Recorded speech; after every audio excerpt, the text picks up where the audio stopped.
Hi, this is Tom Alexander, and this is my dope history. People don't often wake up knowing that today they are going to make history. Generally, the process is a long arc of an individual who is simply doing what comes natural to them. Tom Alexander didn't start out as a journalist, creating one of the earliest and most influential print magazines specific to cannabis. He started with a passion for the plant. For me, it's like meditation. I mean, gardening in general is like a meditation, and it's a peaceful, you basically escape from the everyday craziness, and you can do a Zen type thing. And that's what gardening in general is for me. But the cannabis plant is really a magical plant. I first consumed it in 1969 at an anti-war protest in New Haven, Connecticut, when I was in college. And what's ironic is a year before that, when I was in high school, senior in high school, I was a jock, and even in college I was still a jock. But in high school I was a real straight jock. And this kid accused me of consuming and selling cannabis, and I put him against the wall and I threatened him. And then a year later, I was in college, and these Vietnam vets had just came back from Vietnam. And instead of bringing their belongings, they brought duffel bags of Thai stick and Vietnam stick, high potency cannabis. And I was on the New Haven Green with 20,000 protesters and surrounded by military people and guns and armored cars, and we're getting high with these Vietnam vets, and it was like a trip of being in Vietnam, even though we're on the New Haven Green. And the next day we said, whoa, that was fun. And ever since then, I've been a consumer. And, we never thought about growing it until about 6 years later when I was on Cape Cod. And I had always been an organic gardener because instead of going to summer camp when I was growing up, my parents would send me to my grandfather and grandmother's 5-acre farm in upstate New York, where he taught me organic methods and saving seeds. He was this Italian that came over to this country in the 1920s and immediately got a 5-acre farm and worked on the railroad, and then worked on the farm after he got done working on the railroad at night. And so every summer me and my brothers would go up to upstate New York and work on his farm, and he taught me the organic method of growing plants. And so I always had this background of organic gardening and farming. And, he had chickens and rabbits and composted everything and, taught me compost from the very beginning. And, he wasn't scientific, but he knew how to do it all. I mean, never tested his soil. He never did anything like that, but he grew outrageous plants. And so I always had this organic background, and I've always been organic. And so when I started growing cannabis, I always used organic methods. Well, I first grew on Cape Cod in 1975. I didn't know anything about male and female plants. I just took some seeds out of a bag of Mexican dirtweed and threw it in the ground. And, in September, when the males started pollinating, I thought I had hit the jackpot with all this yellow pollen and basically gave me a headache. But then about a month later, we got some seeded bud that actually wasn't bad. And then I got Bill Drake's book and studied that, there are male and female plants. And so then the following year on Cape Cod, we grew plants and killed the males before they were pollinating. And then I moved to Oregon in late 76, and I immediately met up with growers in Roseburg that they were these Hawaiian growers that bought up 5 farms in Western Oregon, and they had me manage one of them, and they were growing cannabis in Oregon and exporting it to Hawaii because in Hawaii they were looking for the cannabis to be exported to the mainland, not coming into Hawaii. So we grew in outside Roseburg, Oregon, over 2,500 plants, and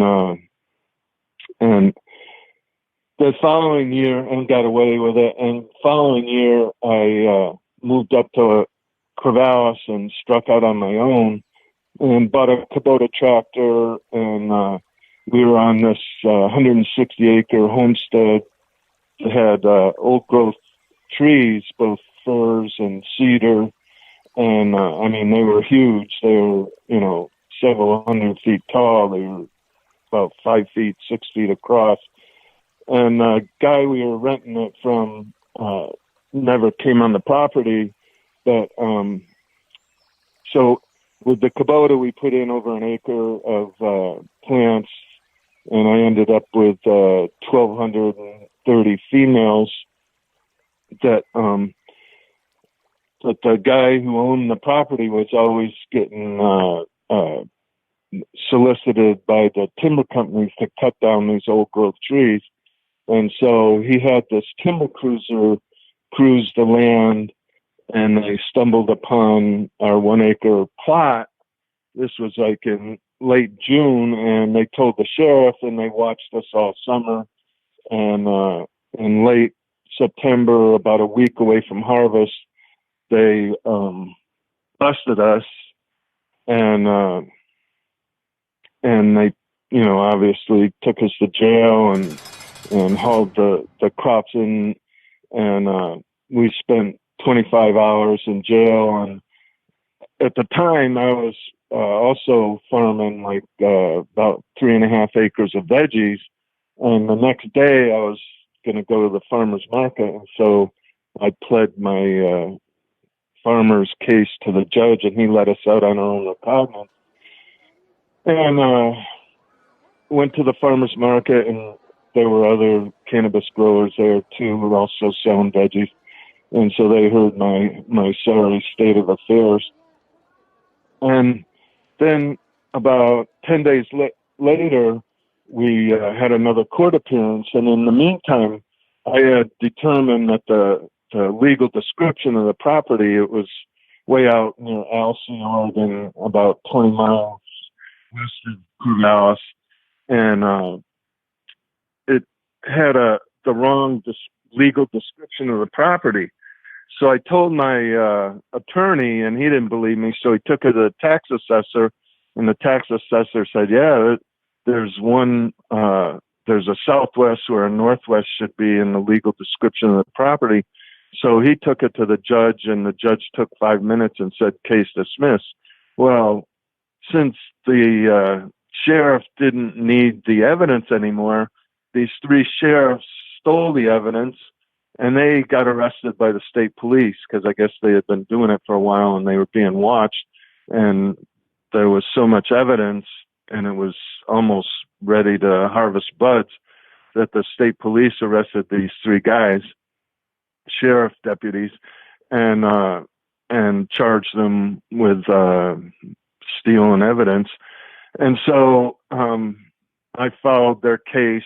It was in Corvallis, Benton County Sheriffs, and the DA, they pled no contest, and the district attorney said, "Your Honor, I think they should be given leniency because they suffered enough and they lost their careers, and I suggest 3 years probation." And so that's what the judge gave him.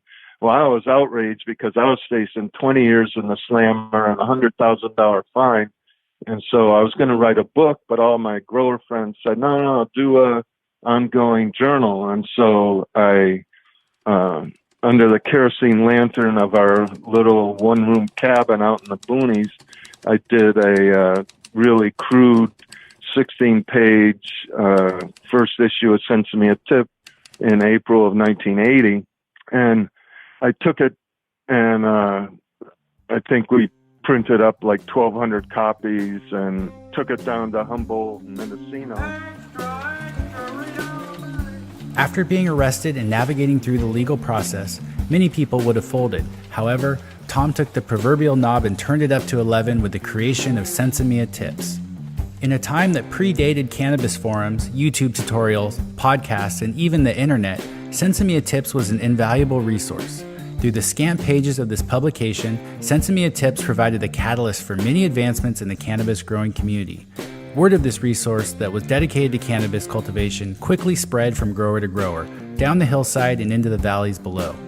New generations of growers learned about emerging techniques like Sea of Green. They learned about lighting advancements, principles of organic farming, and other innovative cultivation practices. Sensimilla Tips was worth its weight in gold to the growers lucky enough to get their hands on a copy. There were a couple books, Bill Drake and Ed Rosenthal in the late 70s. There were a couple books, and but there was High Times really didn't do cultivation articles. They did more fluff pieces, and they were leaning towards cocaine and acid and mushrooms, and cannabis was sort of a sidelight.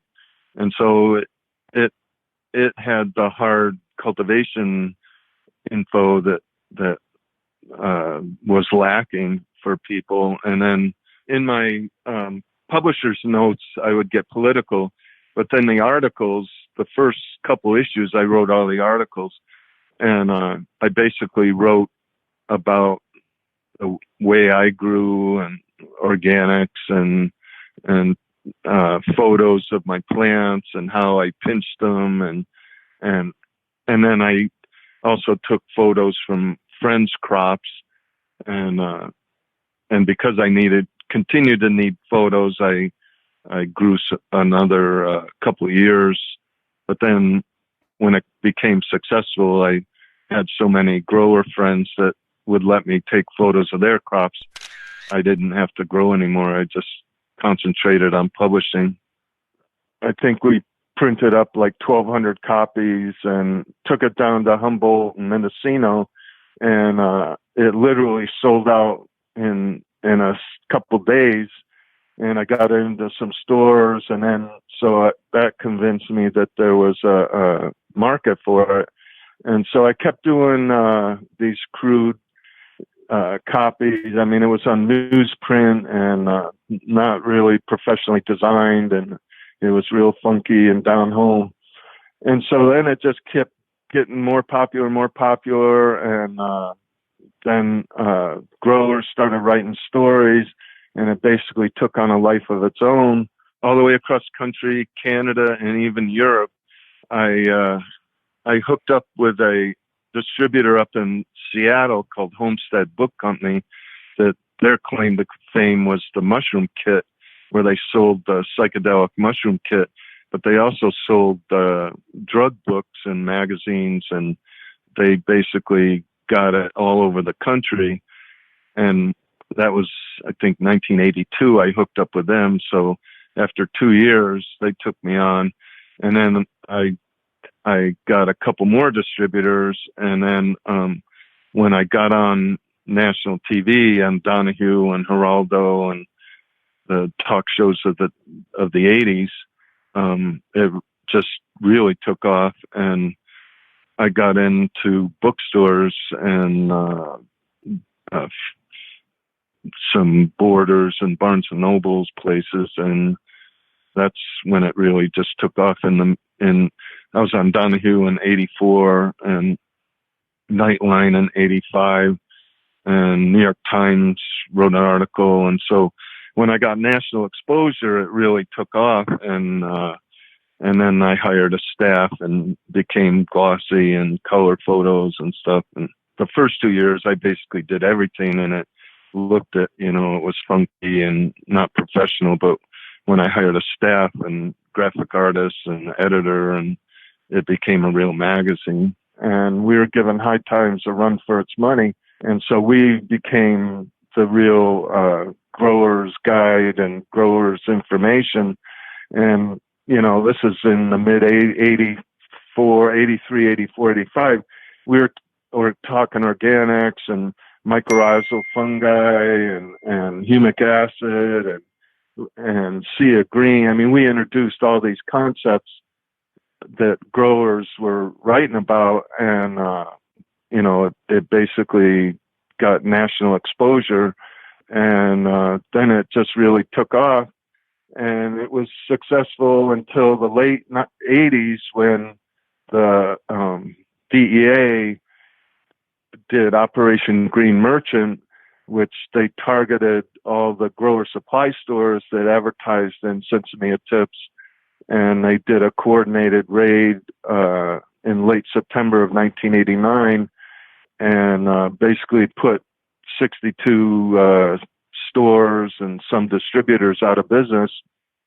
And so they, killed the revenue of Sinsemilla tips. And I tried for about 6 months to just do a subscription base, but it didn't work. And so I shut down Sinsemilla tips in early 1990. Before all this happened, I saw the handwriting on the wall because they created the drug paraphernalia law, and they listed HID lights, hydroponics, fertilizer. I mean, they listed all this stuff that the grower supply stores carried and sold. And so I knew something was going to happen. And so in 1988, a year before Operation Green Merchant, I started Growing Edge, where the articles were high tech and had information that could be applied to cannabis, but it didn't mention it. And a lot of the stories were about high tech vegetable growers, and so that Growing Edge took over where Sensimilla tips left off, but it didn't mention cannabis. And then I started going to International Society of Horticulture Science conferences. Took me to 20 countries all over the world where they had the latest research on controlled environment agriculture and greenhouses and hydroponics and stuff like that. And that had the latest research on high-tech methods. And so Growing Edge for 20 years just was even more popular than Sensimilla tips. At its peak, Sensimilla tips had 21,000 circulation, but Growing Edge was 45,000 circulation. Drugs are menacing our society. They're threatening our values and undercutting our institutions. They're killing our children. We have increased seizures of illegal drugs. Shortages of marijuana are now being reported. 1 in 12 persons smokes marijuana regularly. Drug use is even higher among the age group 18 to 25, most likely just entering the workforce. Some used to call drugs harmless recreation. They're not. Drugs are a real and terribly dangerous threat to our neighborhoods, our friends, and our families. Tonight, I'm announcing a strategy that reflects the coordinated, cooperative commitment of all our federal agencies. It just means punishment that is swift and certain. If you sell drugs, you will be caught, and when you're caught, you will be prosecuted, and once you're convicted, you will do time. Caught, prosecuted, punished. We need more prisons, more jails, more courts, more prosecutors. So tonight I'm requesting altogether an almost $1.5 billion increase in drug-related federal spending on law enforcement. Our nation has zero tolerance for casual drug use. Operation Green Merchant was a new approach in the war on drugs. The primary focus of the raids were aimed at licensed business owners who sold indoor growing supplies such as HID lighting, watering systems, and other accessories.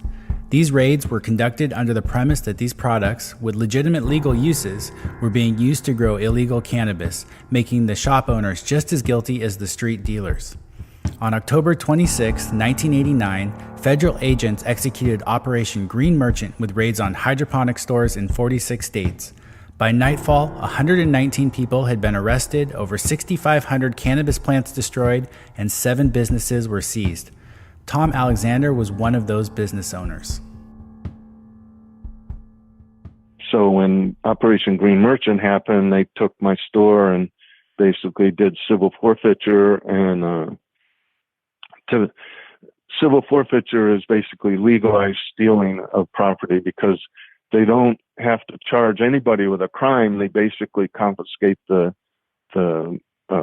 merchandise, and to fight to get it back, you got to put 10% bond up of the value of the property. And they took like $75,000 worth of merchandise. I had to put up $7,500 to fight to get it back. And I was going to do a speaking tour around the country to try to raise money to fight these guys. But my wife at the time said, no, give it up. And so they offered me a deal where if I just let them keep the stuff, they would consider it case closed. And so I took that because they never arrested me. They arrested my merchandise. And, if they had a case against me, they would have done it because they hated me. When I went on these TV shows and radio talk shows and stuff, I was always debating DEA guys and congressmen and local sheriffs and stuff. And so they hated me because I gave a logical argument, a lot of the same arguments that are used today that now make sense. I don't know, for some reason it didn't make sense back then, but they hated me. They used the civil forfeiture of that drug paraphernalia law, the federal drug paraphernalia law, which listed HID lights and hydroponics and fertilizers and drip irrigation. It lists all this common gardening stuff. And in the statute, it allows civil forfeiture of that merchandise without ever charging anybody with a crime. And then to get it back, you have to fight them in court. And the basis of the civil forfeiture is your intent. And the way they nailed us was I had a manager and an employee, both were Vietnam vets, and they cased the store out and somehow found that they were Vietnam vets.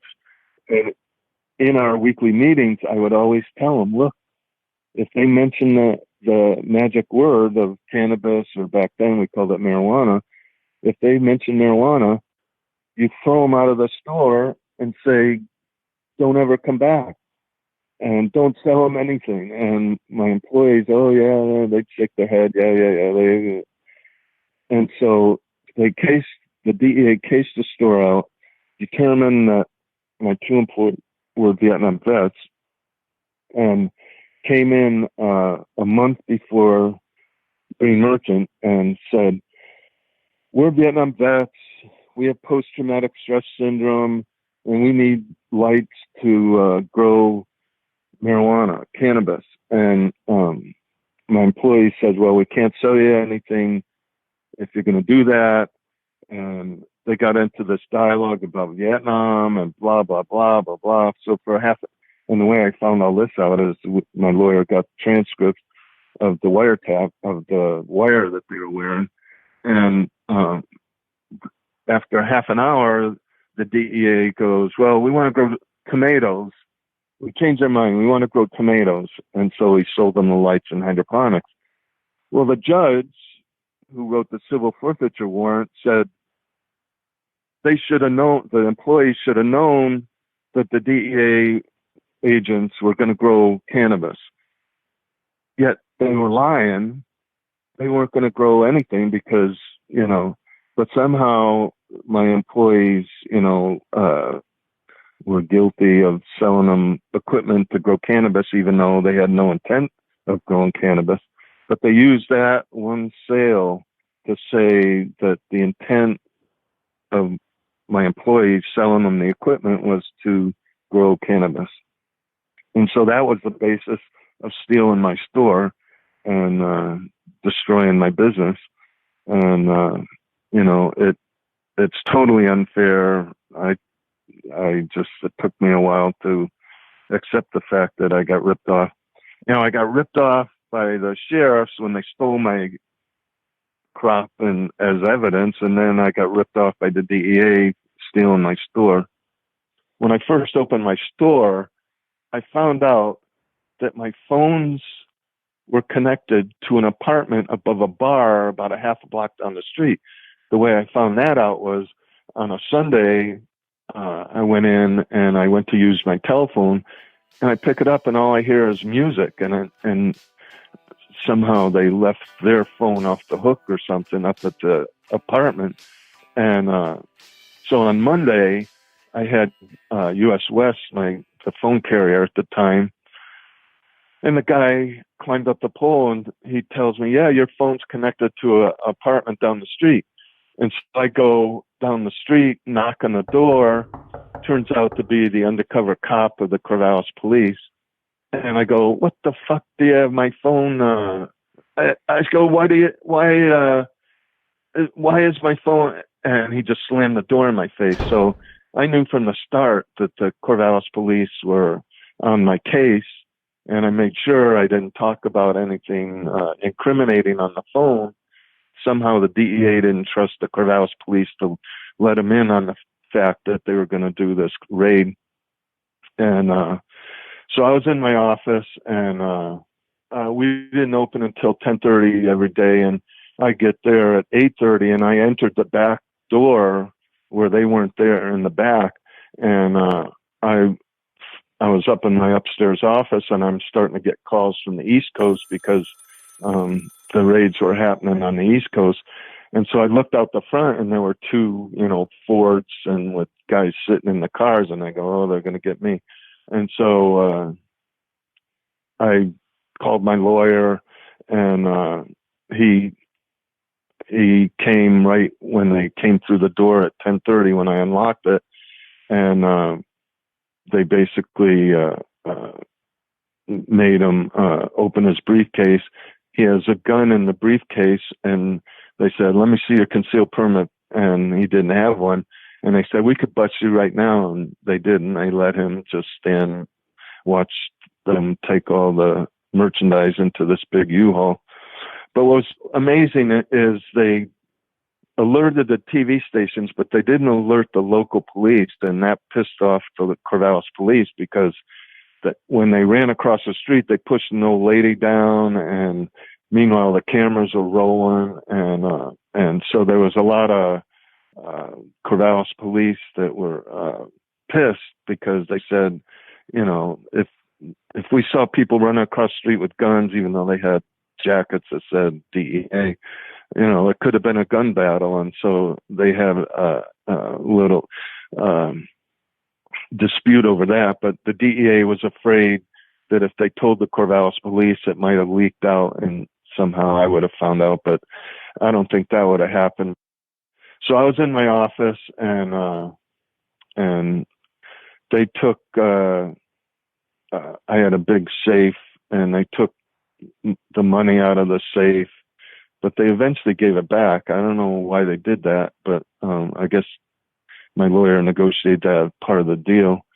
But they did keep $75,000 worth of merchandise, and basically I had to close the store and not open another garden supply store ever again. They only charged a handful of people out of the 62 stores. In most cases, they arrested the merchandise and just tried to put the business out of business. And I think probably about 80% went out of business.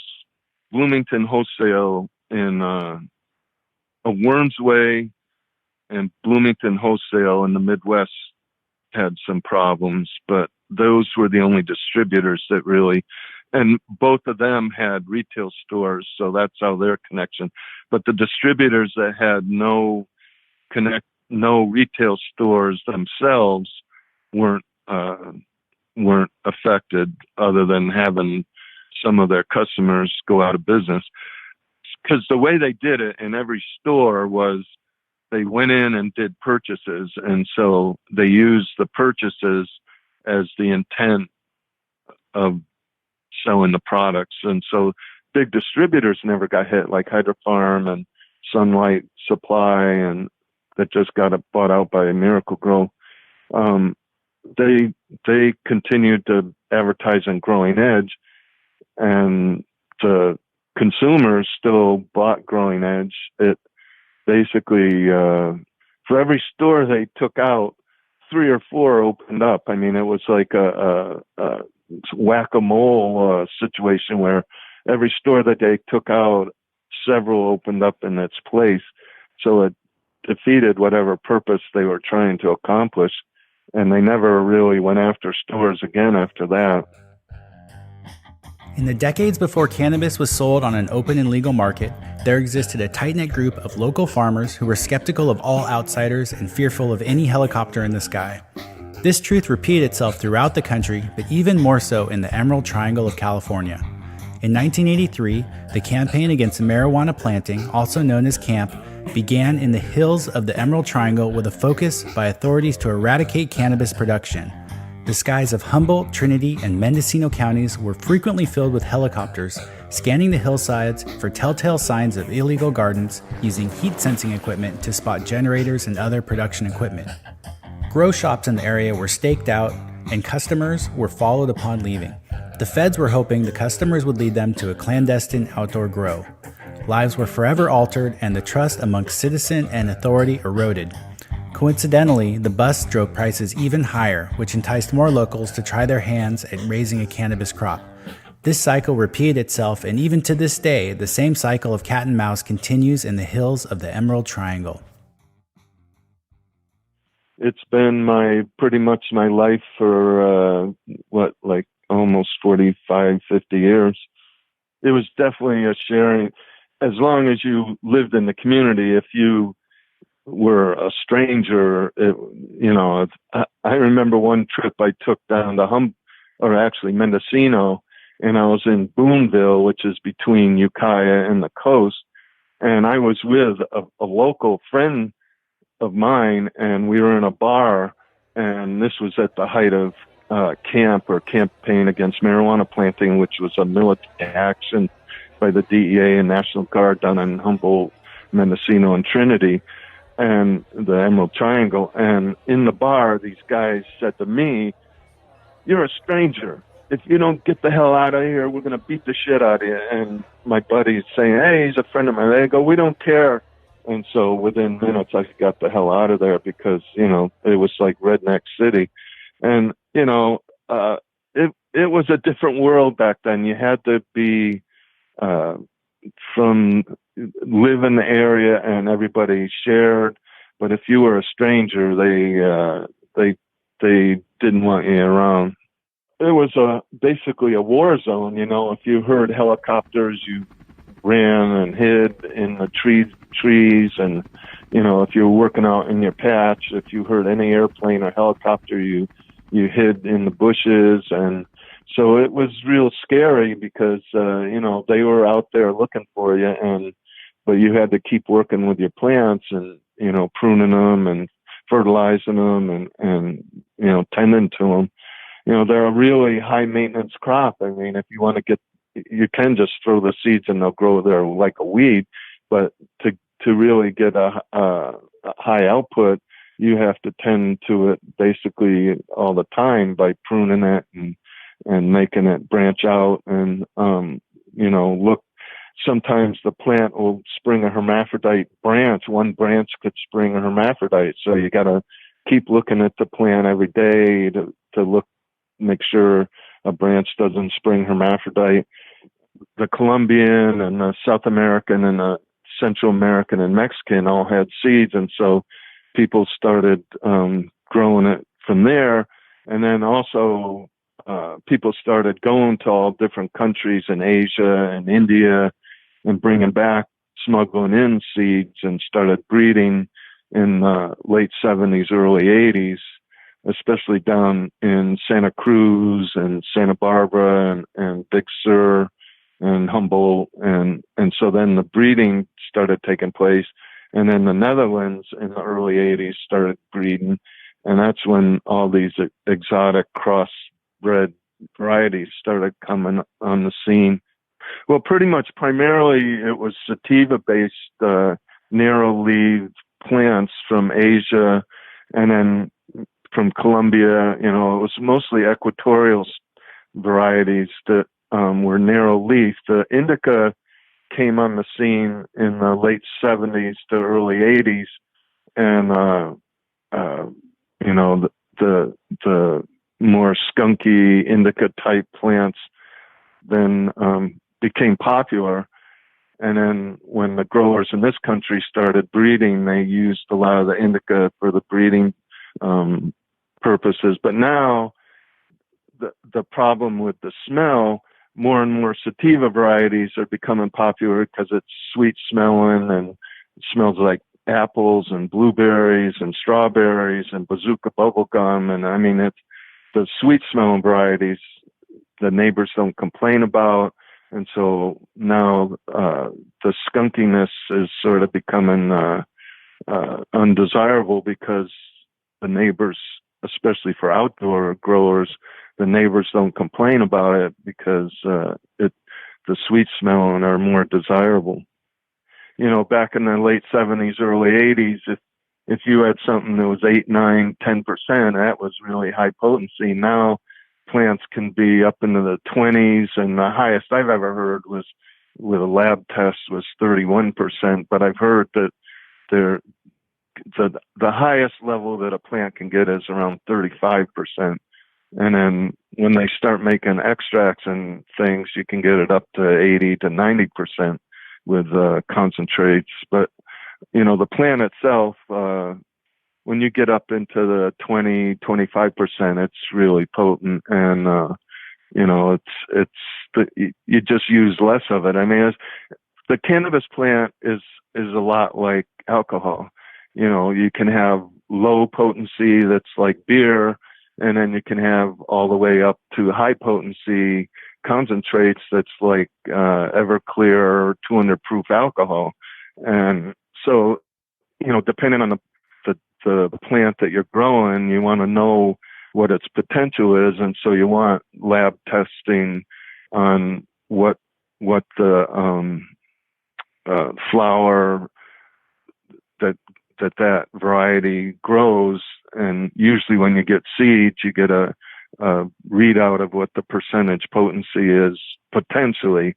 I mean, it depends on the inputs that you give the plant while it's growing, whether it achieves that potency of percentage of THC. And then the seed bank in the Netherlands in the mid 80s started shipping seeds from the Netherlands, and that's when it really took off. A life such as Tom's was filled with fun times and fun characters as much as it was filled with adversity. Being in the public eye with the success of Sinsemilla tips, combined with the lack of qualified people to speak about cannabis and his willingness to engage in dialogue about the matter, had landed Tom in some high-profile and impressive situations where, true to form, he remained his mischievous, stick-it-to-the-man self. Long before the cannabis world was familiar with names like Jorge Cervantes and Jeff Lowenfels, Tom had already crossed paths and built relationships with these two modern-day icons.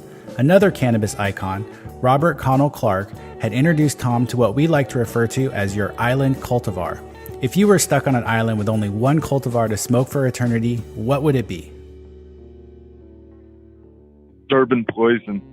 Robert Connell Clark came up through Oregon back in the 80s and gave me some dried buds and seeds. And it's just sweet smelling. The high is uplifting. That's one of my favorite. And then a friend down here gave me some unidentified seeds, but it smells exactly like bazooka bubblegum. So I just call bazooka bubblegum. And you want to chew it like bubblegum. It smells and tastes when you smoke it just like bazooka bubblegum. So those two are my favorite. Oh man. Well, here's a good story. I guess when I was on Donahue, they put me up in the Four Seasons Hotel in Chicago, and I was going to be on with Charles Rangel, the congressman from New York City, a DEA guy, a welfare mother from Humboldt that got off welfare by growing, and a author that wrote Outlaws in Babylon. So we're in this fancy hotel, and in all the other TV shows, they tell me, well, you have $100 limit on your expenses. Here, they didn't tell me that I had a limit. And so I went to the restaurant, this French restaurant in the basement of the hotel or the ground floor. And I looked over and I said, man, that woman looks like a candidate for a person to be on Donahue. So I went over and I said, are you going to be on Donahue? She said, yeah. And then I looked over here and I said, that's the other guy that's probably going to be on. Because the reason being, everybody was in suit and ties and fancy. It was a fancy French restaurant and we were in hippie garb. And so I said, look, did they put a limit on your expenses? And they said, no. I said, well, I have some friends. Do you have friends? Let's call them and have a party. And so we threw a party and wrote it all off on our room expenses. And then the next day we were on Donahue together. Then in the mid-'80s, all kinds of books started happening. Jorge Cervantes, George Van Patten came into my grow shop in '83 and said, I'm going to write a cultivation book. I said, oh, great. Well, come in when it's done. And so 6 months later, he came in, threw it on the counter, and I said, whoa, good job. And we went out back and burned one, and we've been close friends ever since. And so, he just went full bore on, publishing books on it. And then a whole bunch of other people published books in the 80s and on into 90s and up to current. And now there's so much information. It's hard to try and sell information because there's so much free information out there. I did a couple books, the best of Sinsemilla tips, which are out of print now. I probably should bring them back and update them, but I'm sort of enjoying semi-retirement. I like I said, I do consulting once in a while, and I just enjoy just gardening and hanging out. And then, in 1999, I took Elaine Ingham's Soil Food Web 3-day intensive course at Territorial Seeds. They had a 3-day intensive at their farm. And that's where I really, learned the scientific basis of organic growing by taking that 3-day course. No, I had met Jeff 10 years before that, and he was, at the time, he was Miracle Grow proponent. And after I had gone to Elaine Ingham's course, and in that 10 years, I always said, Jeff, you should be organic, man. It's the way to go. And he would always poo-poo it. And then when I took this course, I sent him all the stuff I got from Elaine's course and the photo of the nematodes and various things that were in the soil. He had a spiritual awakening and became evangelical organic proponent from that point on. Over the past half-century, Tom Alexander has seen and done a lot. He has been arrested for growing thousands of cannabis plants. He had his grow store, his livelihood stolen from him by the DEA without charges being pressed. He even saw the rise and demise of Sensimilla tips and Growing Edge, but it made no difference in regards to the passion Tom Alexander has for the cannabis plant. Tom consistently turned that misfortune into motivation and blessed the growing community with all of the knowledge he had acquired over the years. Through his magazines, television appearances, and subsequent work, Tom Alexander has earned an undisputed place in dope history. Fuck you, Westport!